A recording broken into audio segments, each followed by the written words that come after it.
Hello there, folks. Welcome to Sundsvall, where the summer is really here. We've been having a great deal of summer heat lately, and from what I understand, it will continue for the days to come. Today we have around 86 degrees Fahrenheit, which is 30 degrees Celsius that we use.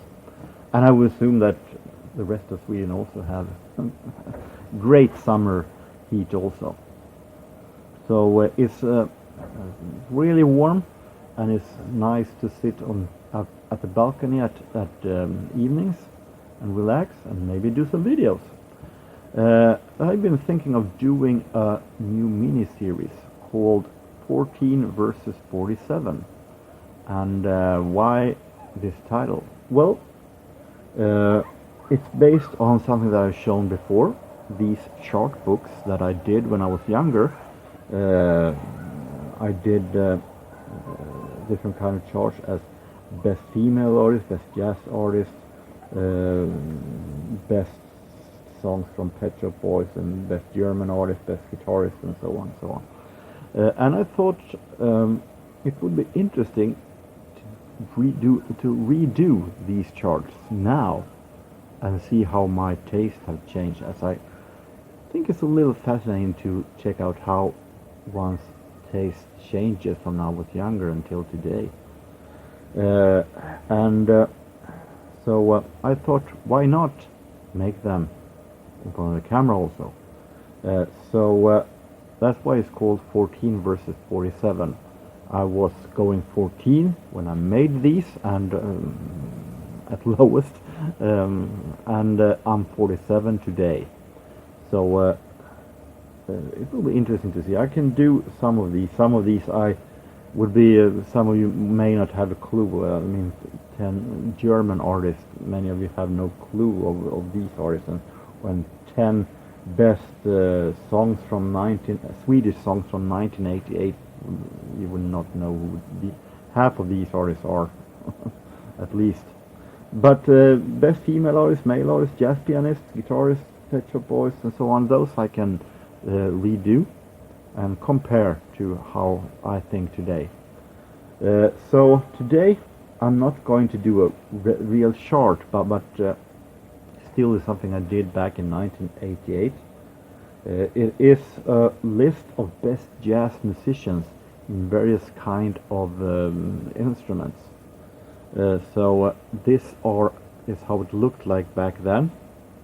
If you have hard time reading what I've written, I don't blame you. It's been scratched and it's been changed a lot. But I sat down and I did a familiar list today of best musicians in different kind of instruments, jazz musicians in different kind of instruments, 2022. And compared it to what I thought back in 1988. So let's start and see how this list have changed. And I thought we were going to start with the horn section. Best alt saxophone player. And back in 1988, my jazz interest was 2 years old. I was still newly in love with jazz, and the first bebop musician I listened to ever was Charlie Parker, and it was also the one that was played the most. So naturally, back in 1988, my favorite alt saxophone player was Charlie Parker. And while I still think he is great, he's definitely a icon in the jazz genre. I have, though, my fascination for Charlie Parker has dropped a lot since then. Mostly because I feel like many of his songs tend sometimes to sound pretty much alike, and also they are pretty much the same songs that you hear: Coco, Now's the Time, Cool Blues, and so on. Soon enough you get a little bit tired of the same songs. So while I still like Charlie Parker, my choice is the only Swedish musician that I have chosen here. It is Arne Domnerus, that I think is an amazing jazz musician. In almost every jazz recording from that time, I think you find the name Arne Domnerus. And he plays smooth, he plays real nice, and if you want some example, listen to the Midnight Sun Never Sets by Quincy Jones. It is the original version that is recorded with Harry Arnold Orchestra, and where Arne Domnerus plays the main saxophone. So Arne Domnerus, the best alt saxophone player in my opinion, is my choice for 2022. Continuing with saxophones, but different kind of sound, tenor saxophone. Back in 1988, Old Time Swing was my real favorite, and it still is. And some musicians are actually, just a few are actually the same then and now. So back in 1988, my choice was Coleman Hawkins. And in 2022, my decision is still Coleman Hawkins, because I still think that his old-time swing recordings were so amazing. He did also big band recordings. They were good, real good, but not his best. He tried bebop. They were also good, but maybe not his best recordings. But he also did these amazing small band swing recordings that I really like, and he has such a typical tone in his saxophone, that little raspy saxophone that you recognize this is Coleman Hawkins, and been a real fan of him ever since the start until today. Then we have a little oddity that I haven't actually chosen for 2022, as it is an instrument that I don't enjoy that much today, and isn't that ordinary either. For some reason I then picked Best Soprano Saxophone Player.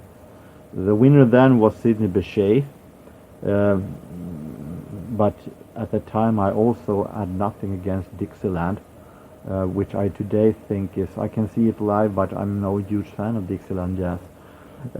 So soprano sax is an instrument that I don't listen to all that much, so I've skipped that one for 2022. But baritone saxophone is another matter. There it was very tough between two musicians. Back in 1988, I hardly knew any other name than Gerry Mulligan, so that was my pick. Today I know a lot more. Close was Sweden's own Lars Gullin, that I also think is a fantastic one, but my pick is still actually Gerry Mulligan. Gerry Mulligan is my favorite baritone saxophone player, both in 1988 and today. And today it isn't because he's one of the few that I know, it is because I really like his smooth playing, also one that you almost recognize when you hear him. It's such a smooth tone in the saxophone that I really enjoy. So Gerry Mulligan, my favorite baritone saxophone player. Trumpet, it is interesting. Back then, in 1988, you might have think that I would have chosen one of the more ordinary, like Louis Armstrong or something like that. But 1998, my pick was Howard McGhee, because of a jazz radio show I heard in Swedish radio, where they had a little special episode tributing Howard McGhee, and I got fascinated by that music. And I still think that Howard McGee is a great one. I try to buy records when the few times I find something by him. But while Howard McGee still is a little more anonymous, I have picked another trumpet player that I today consider my absolute favorite. And no, it's still not Louis Armstrong. It is actually Clifford Brown, that I think is amazing. A musician that lived too short time. He died in a car accident way too soon. But he is a fantastic player that really plays magnificent at the instrument. And also he seemed to be a real interesting guy. He was one of the few jazz musicians that was straight edge. And he was really magnificent. I really enjoy most of his recordings that he has done, such as these from Paris, these recordings from Paris in the run from 1953. Leaving the horn section for a while, and we go to I haven't sorted these in any kind of style, mostly because I've taken it as it was written in this. Piano. Back in 1988, I chose a pianist that still is one of my absolute favorites, Art Tatum.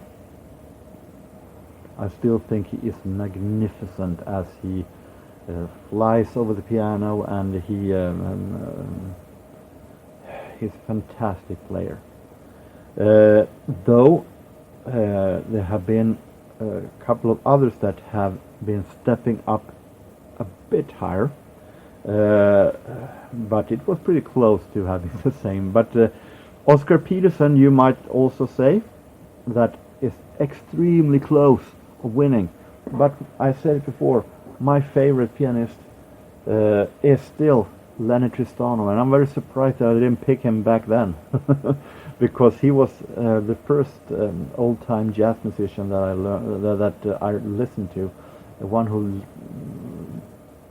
really got me into all the jazz. And Lennie Tristano, today sadly forgotten, was a musician that played block chords, and he had a specialty to take older classic jazz standard and remake them into almost unrecognizability, and made them in such a special version. But he also had fantastic piano style that I really enjoy. It's such a imagination when he plays. You never know what he's going to play, actually. So Lennie Tristano is one of my absolute favorite. He is my favorite jazz musician. Surprisingly, he didn't win 88, but he wins 2022. Bass. Now that is a genre that is pretty hard, because while I do think that bass might be one of the more important instruments to keep a rhythm, and it is a nice instrument, I still think that long bass solos can be pretty boring, actually.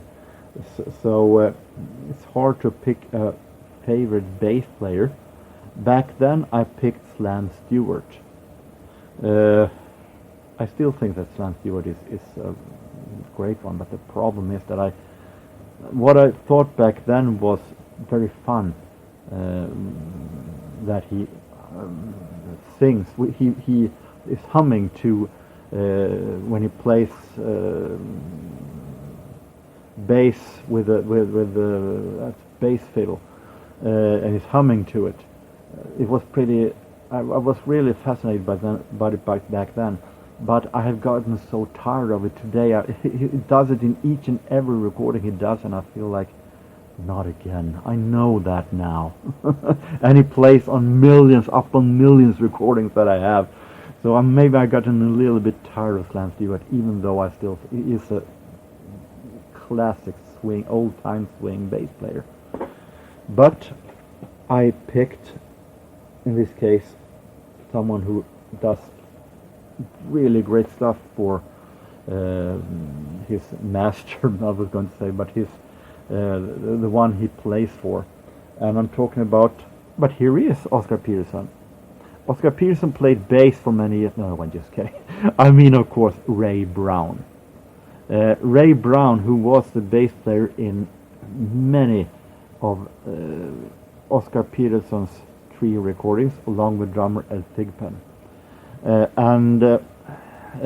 Ray Brown is such a loyal musician that really follows Oscar Peterson really great, and really great bass player. So I think that Roy Brown is my favorite bass player.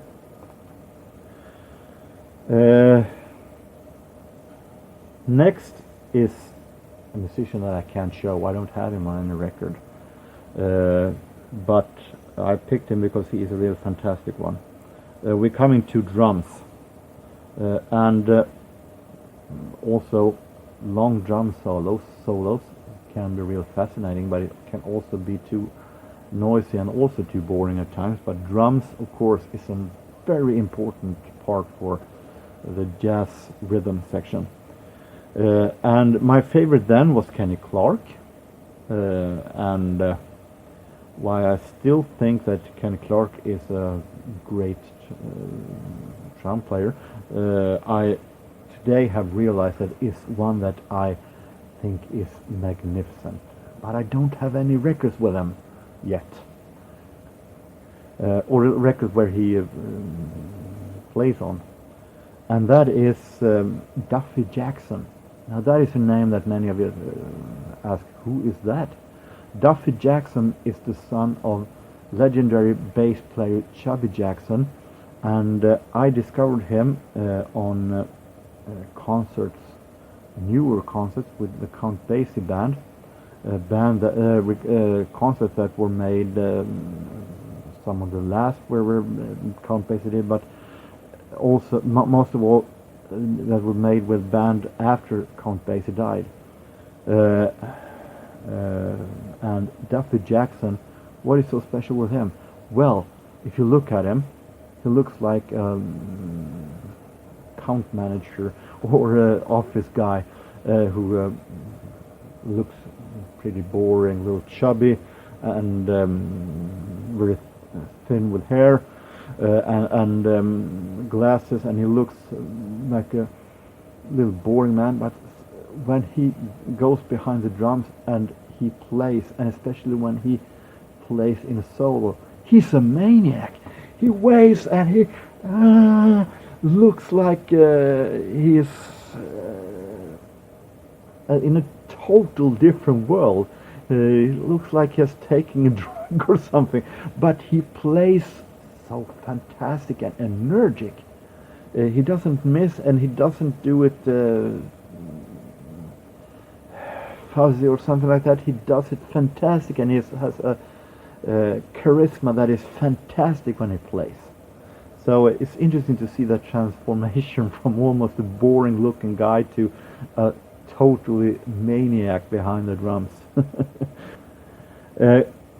Moving on to clarinet, and to my surprise, the winner back in 1988 was Buster Bailey. Not saying anything against Buster Bailey, is a great clarinetist, though he's more connected to the Dixieland genre than I like. So I was thinking that maybe I should have picked then also what I think right now, because he was the one I picked right now was also a huge favorite back then.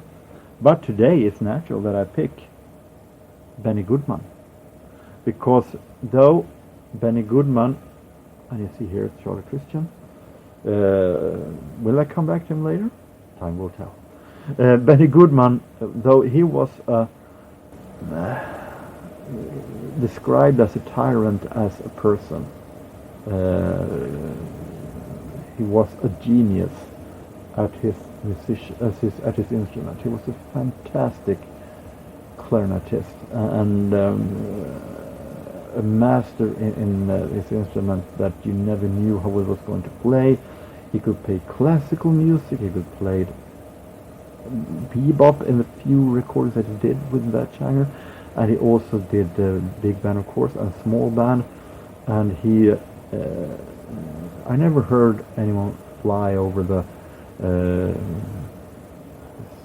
clarinet that he did, actually. So Benny Goodman is definitely my favorite clarinetist, even though it doesn't lack of competition there.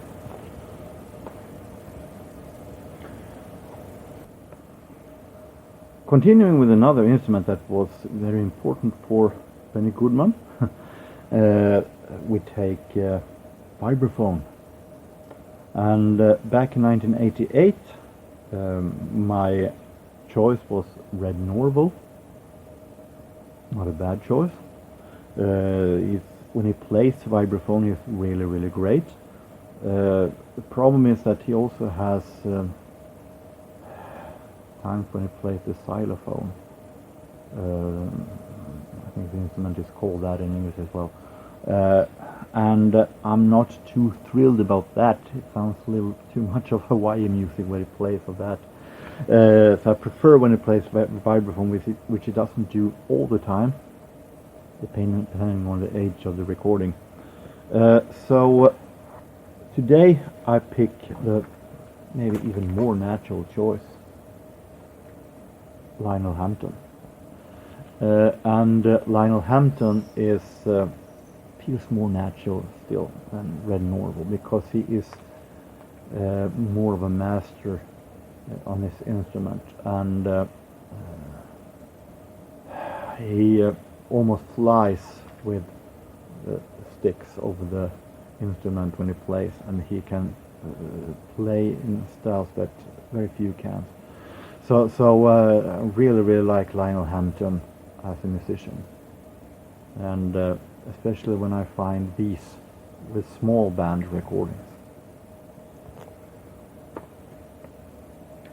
Now, going back to the horn section, trombone is the next one, and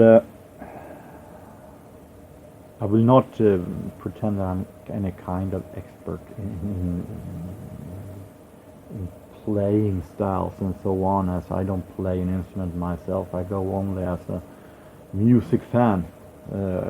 I can play how they play with their harmonies and how they and so on. But I'm trying to review as a music fan, as a jazz lover, and as a record collector. Trombone, back in 1988, I chose J.C. Higginbottom, which also is a good choice. Pretty natural choice now also, since I bought a whole lot of J.C. Higginbottom recordings, albums last year. But I think my choice is still J.J. Johnson. 2022 J.J. Johnson is my favorite. And I like his recordings a lot. He is a fantastic musician to play that he does with the trombone. J.N.K. Winding could also be a pick, but I think that J.J. Johnson is one step better. Guitar player. Here, back in 1988, I actually picked this guy, Charlie Christian, and could also be a natural pick today, because he was phenomenal and really great. But he didn't play solo that much. He played mostly with Lennie Goodman, but of course he had played solo recordings, of course. But my pick today is a guitar player that I really think is fantastic, and it is Barney Kessel. That also is a musician that almost flies over the when he plays with the fingers, and he plays over the strings, and he's a fantastic musician and fantastic rhythm feeling. So Barney Kessel in small bands is fantastic to listen to.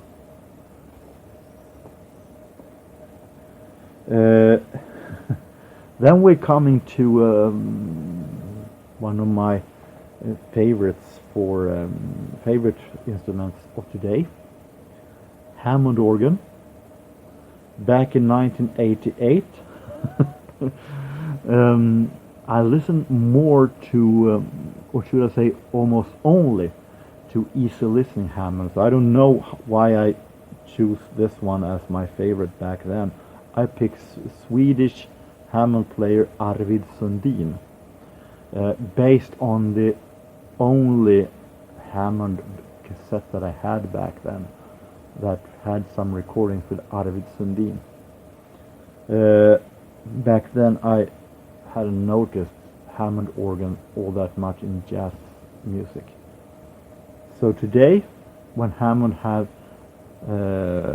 developed into one of my absolute favorite instruments in jazz, the choice is, I can hear that you're saying who I think I'm saying, because there are I don't think that you should think of me saying anybody else but Jimmy Smith, the man who also is a fantastic god at the Hammond organ, both when you see him live, being really in another world when he plays, and hear him flying over the keys. So it's a real fantastic musician. It disturbs me that previous years I have bought at least one Jimmy Smith album a year, but now it's gone many years since I found a real great Jimmy Smith album. I'm way behind. Then final, we have an instrument that I almost skipped, because it is an instrument that also, like soprano saxophone, isn't all that ordinary. It might be ordinary, but it actually is more. People think of another instrument that I already picked, trumpet, and that is cornet.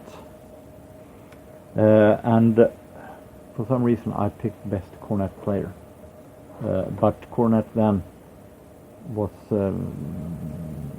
all the cornet player became trumpet player during time, and it was not that much difference.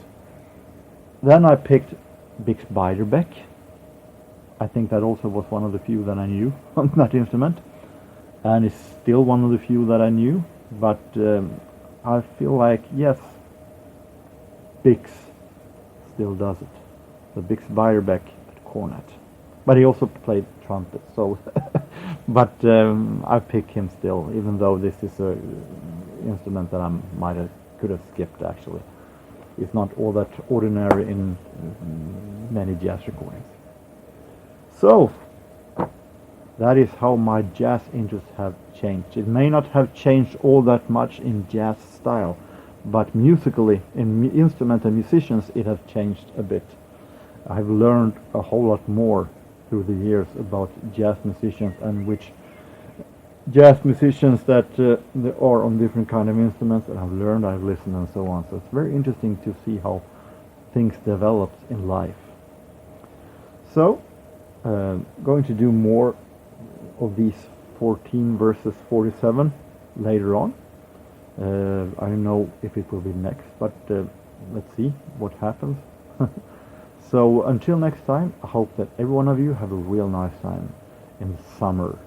No matter where you are, no matter what you do. Take care and so long.